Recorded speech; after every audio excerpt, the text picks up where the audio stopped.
ह्रीङ्कारासनगद्भितानलसिकां सौः क्लीं कलां बिभ्रतीं सौवर्णाम्बरधारिणीं वरसुधाधौतां त्रिनेत्रोज्ज्वलां वन्दे पुस्तकपाशमङ्कुशधरां स्रग्भूषितामुज्ज्वलां त्वां गौरीं त्रिपुरां परात्प्रगलां श्रीचक्रसंचारिणीम् ओं श्री बजवाड़ कनकदुर्गादेव्यै नमः श्री దుర్గామల్లీశ్వరాభ్యాం నమః. మనకి ఈ యొక్క సెప్టెంబర్ నెల నుంచి మనం చూసుకున్నట్లయితే మళ్ళీ వచ్చేటటువంటి 2 జూన్ 2027 సంవత్సరం వరకు ఇన్ని నెలల పాటు మనకి గురుగ్రహం మారడం లేదు. మధ్యలో అక్టోబర్ 30వ తేదీ నుంచి జనవరి 5వ తేదీ వరకు కర్కాటక రాశిలో ఉన్నటువంటి గురుగ్రహము మరి సింహరాశిలోకి మారుతుంది. మళ్ళీ ఆ జనవరి 5 తర్వాత ఈ సింహరాశి నుంచి మళ్ళీ కర్కాటక రాశిలోకి గురుగ్రహం వచ్చేయడం జరుగుతుంది. ఇకపోతే మనము 4 గ్రహాల మార్పులు ఈ సెప్టెంబర్ నెలలో జరుగుతున్నాయండి. ఒకటి ఏమిటంటే శుక్రుడు ఈ యొక్క సెప్టెంబర్ 2వ తేదీ నుంచి తులారాశిలోకి మారుతున్నాడు. అలాగే ఈ యొక్క బుధగ్రహము తన స్వక్షేత్రమైనటువంటి కన్యా రాశికి సెప్టెంబర్ 7వ తేదీన 2026 సంవత్సరంలో మారబోతోంది. అలాగే మూడవది రవిగ్రహము కన్యా రాశిలోకి సెప్టెంబర్ 17వ తేదీ నుంచి మారుతున్నాడు. అలాగే కుజగ్రహం వచ్చేసరికి కర్కాటక రాశిలోకి సెప్టెంబర్ 18 నుంచి 18వ తేదీన మారడం జరుగుతుంది.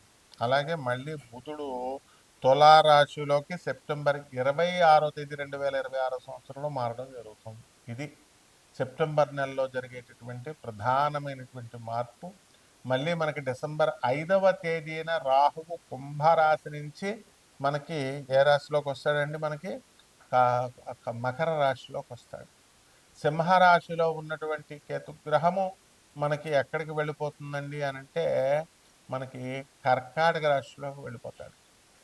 అప్పుడు ఈ విధమైనటువంటి గ్రహ మార్పులు కొన్ని 12 రాశుల వారి మీద కూడా జరుగుతాయి అన్నమాట.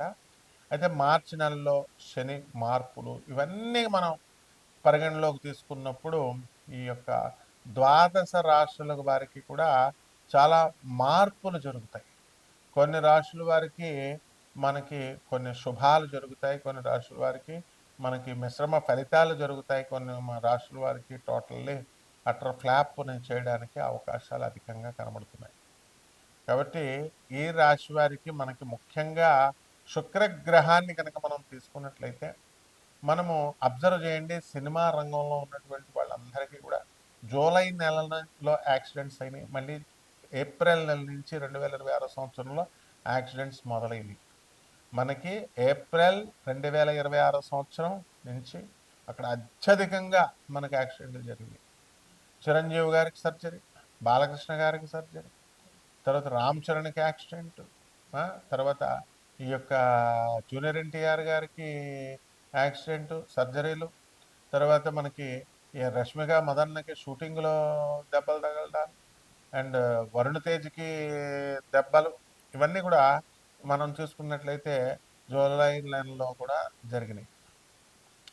ఈ సినిమా యాక్టర్లలో కూడా మనకి మనం ఈ షావుకార్ జానకి గారు నిన్న చనిపోవడము, ఆ తర్వాత మనము అంతకు ముందు కనుక వెళ్ళినట్లయితే మనకి ఎస్ జానకి గారు మరణం, లతా మంగేష్కర్ గారు, ఎంఎస్ సుబ్బలక్ష్మి గారు, వరుసలో ఇవన్నీ ఏమిటి కారణాలంటే శుక్రగ్రహం బాలేదు. శుక్రుడు మనకి కన్యా రాశిలోకి ఉన్నాడండి ఎప్పుడు సెప్టెంబర్ 1, 2026 సంవత్సరం వరకు. అప్పుడు ఈ సినిమా యాక్టర్లకు వరుసగా అలాంటి ప్రమాదాలు ఉన్నాయి, ఇంకా ఉన్నాయి, కాబట్టి జాగ్రత్తగా ఉండాలి వీళ్ళు. మరి ఆ తర్వాత సెప్టెంబర్ 2 నుంచి శుక్రుడు మంచి తన స్వక్షేత్రగతుడు అవుతున్నాడు.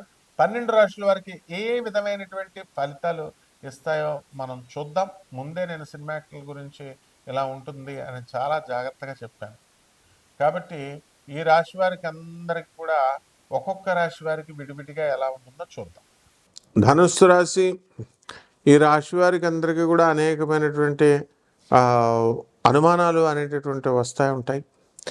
ఎంత విన్నప్పటికీ కూడా సంతృప్తి అనేటటువంటిది ఉండదన్నమాట. అయితే ఇది గురుడు అష్టమ స్థితిగతుడు అయ్యాడు కాబట్టి దీనికి ఇది రీజను.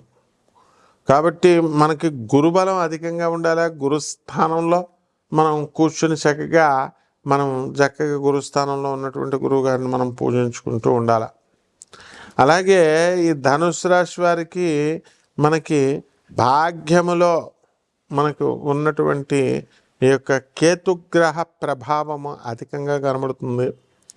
దీనివల్ల మీ తల్లిదండ్రులందరూ కూడా పితృ దోష సంబంధమైనటువంటి సమస్యలతో వీళ్ళు ఉండడం అనేటటువంటి జరుగుతుంది. అదేవిధంగా ఈ రాశి వారికి అందరికీ కూడా మనము అద్భుతాలు సృష్టించే భాగ్యంలో కేతువు వల్ల ఏమవుతుందండి, తల్లిదండ్రులు వీళ్ళ తండ్రి సంబంధమైనటువంటి వాళ్ళందరి దగ్గర నుంచి లాభాలు రావడము ఇలాంటివన్నీ కూడా జరగడానికి అవకాశాలు ఉంటాయి. కాబట్టి ఈ రాశి వారి విద్యార్థులను మనం తీసుకున్నప్పుడు కాస్త అధికంగా కష్టపడాల్సినటువంటి అవసరం ఉంది. ఎందువల్లంటే గురుబలం అస్సలు లేదు. దానివల్ల మనము శివుడికి అభిషేకము మన ఇంట్లోనే చేసుకోవడము, శివుడికి పంచాక్షరి మహామంత్రతో పూజలు పునస్కారాలు చేసుకోవాల్సినటువంటి అవసరం ఉంది. అలాగే ఈ రాశి వారికి అందరికీ కూడా ఆకర్షణ శక్తి అనేటటువంటిది చాలా అధికంగా ఉంటుంది. వీళ్ళ సోదరులు అందరూ కూడా డెవలప్మెంట్ అవ్వడానికి అవకాశాలు అధికంగా కనబడుతున్నాయి. ఏ వ్యాపారం చేయాలని ప్రారంభించినప్పటికీ కూడా ఆ వ్యాపారాల్లో గ్రాండ్ సక్సెస్ అవ్వడం అనేటటువంటిది ఖచ్చితంగా జరుగుతూ ఉంటుంది. అలాగే రాశివారు చాలామంది బిల్డర్లు ఉన్నారు, బిల్డింగులు కట్టారు. అయితే ఈ బిల్డింగ్లు అమ్ముడు అవ్వాలి కదా, అసలు జనాభా దగ్గర అసలు అంత డబ్బు ఉండాలి కదా. కాబట్టి ఈ యొక్క సాఫ్ట్వేర్ రంగాన్ని పరిపాలించేటటువంటిది రాహుగ్రహమే. కాబట్టి వేరే దేశాలు ఏమిటో కొట్టుకోవడం ఏమిటి, గల్ఫ్ కంట్రీస్ మీద బాంబులు వేయడం ఏమిటి, ఈ భారతదేశంలో ఉన్నటువంటి పెట్రోలు గ్యాసు ఇవి బాగా పెరిగిపోవడం, హాస్టల్స్ రన్ చేసేటటువంటి వాళ్ళు ఈ గ్యాస్ని తేలాక హాస్టల్స్ అనేటటువంటివి మూసుకుపోవడానికి రెడీ అయిపోతున్నారు అన్నమాట. కాబట్టి ఈ విధంగా ధనుస్సు రాశి వారికి అందరికీ కూడా అధిక ఆదాయం ఉంటుంది. భార్యాతర బంధువులతో మంచి ముచ్చటగా తిరుగుతారు చక్కగా. ఈ విధంగా దూరపు ప్రయాణాలు, దూరపు ఊర్లు మీరు వెళ్ళడం అనేటటువంటి జరుగుతూ ఉంటుంది. నడువు నొప్పులు ఇలాంటివన్నీ కూడా, ఆర్థరైటిస్ ఇలాంటివన్నీ కూడా రావడానికి అవకాశాలు ఉంటాయి. అలాగే ఈ ధనుస్సు రాశి వారందరూ కూడా గతంలో మనకు చక్కగా వీళ్ళకి గురువు మంచిగా ఉన్నప్పుడు ఏసీల్లో పడుకునేవారు. ఇప్పుడు ఎప్పుడైతే అష్టమ గురుడు గ్రహం వచ్చిందో కష్టం అంటే ఏమిటో గురుగ్రహం నేర్పిస్తూ ఉంటుంది, ఉష్ణంలో పడుకోవడము ఇలాంటివన్నీ కూడా. కాబట్టి ఈ రాశి వారంతా కూడా వ్యాపారాల్లో దిగ్గజాలుగా ఉంటారు, బ్రహ్మాండంగా వ్యవసాయం కూడా బ్రహ్మాండంగా చేస్తారు. ఈ రాశి వారి అందరూ కూడా మనకి ఏలినాటి ఉన్నటువంటి వాళ్ళతో సహా మనం కనుక చూసుకున్నట్లయితే ఈ రాశివారు ఏం చేయాలండి, గురుచరిత్ర పారాయణ చేయాలి. ఓం శనేశ్వరాయ నమః అంటూ రావి చెట్టు చుట్టూ ప్రదక్షిణాలు చేయాలి. కేవలం రావి చెట్టు చుట్టూ ప్రదక్షిణాలు చేస్తే సరిపోద్దండి, నీళ్ళు వేయకుండా నీళ్ళు వేయాలి, చెట్టును పెంచాలి. మీ ఇంటికి తెచ్చుకొని ఆ చెట్టును పెంచుకొని, రావి చెట్టు కానీ మేడి చెట్టుని కానీ తెచ్చుకొని, దేవతా వృక్షాలండి అవి, లేదా మారేడు చెట్టును వేసుకొని తులసి చెట్టుకి ఏ విధంగా అయితే మనం పూజ చేస్తున్నామో ముద్దుగా ఆ విధంగా ఈ యొక్క రావి చెట్టుని, ఈ చెట్లని అందరినీ కూడా మీరు పెంచాల్సినటువంటి అవసరం ఉంది.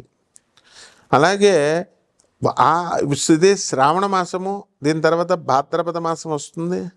వరలక్ష్మి వ్రతము అనేటటువంటిది కేవలము 2వ వారంలోనే చేసుకుంటేనే కాదు, ప్రతిరోజు కూడా చేసుకోవచ్చు. ఏదో మూడో శుక్రవారం దగ్గరికి వచ్చేసరికి ఈ యొక్క వ్రతం చేయకూడదు, మరి పౌర్ణమి ఆ రోజు అని ఇలా పిచ్చి వాగుళ్ళంతా కూడా చాలామంది వాగుతూ ఉంటారు. కాబట్టి అవన్నీ పక్కన పడేసి లక్ష్మీ వ్రతము అనేటటువంటిది మీరు ఎప్పుడైనా చేసుకోవచ్చు. తదేవ లగ్నం తారాబలం చంద్రబలం తదేవ, ఇది గురువు ఎప్పుడైతే ఆదేశిస్తాడో చంద్రబలం తారాబలం అన్నీ కూడా సరిపోతాయి అన్నమాట.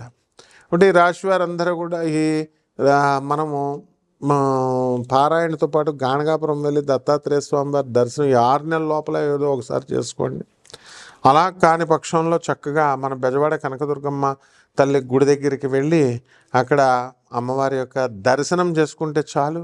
అక్కడికి వెళ్ళి అందరూ కూడా పూజలు పునస్కారాలు, ఈ అరుణాచలం వాళ్ళ పరిస్థితిని మాత్రం బెజవాడకి తీసుకురాకండి. వెళ్ళండి, చక్కగా చూసుకోండి, దండం పెట్టుకోండి, వచ్చేసేయండి. అంతేగాని అక్కడే సెటిల్ అయిపోవడం, అక్కడే ఇళ్ళు కట్టడాలు, షాపులు పెట్టడాలు ఇలాంటివన్నీ వస్తే ఇలాంటి ప్రాబ్లమ్స్ అనేటటువంటి రావడానికి ఎక్కువ అవకాశాలు కనబడుతున్నాయి. కాబట్టి ఒక లీటర్ పాలని మనము సోమవారం నాడు పేద బ్రాహ్మణులకి దానం చేయాలి.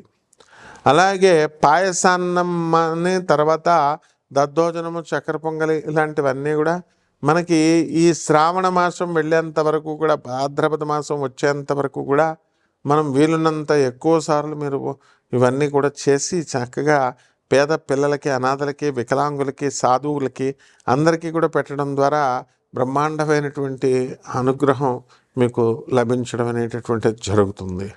కాబట్టి ఈ రాశి వారంతా కూడా చెట్లకి నీళ్లు పోయండి, జాగ్రత్తగా జపాలు అవన్నీ కూడా చేసుకోండి. శుభమస్తు.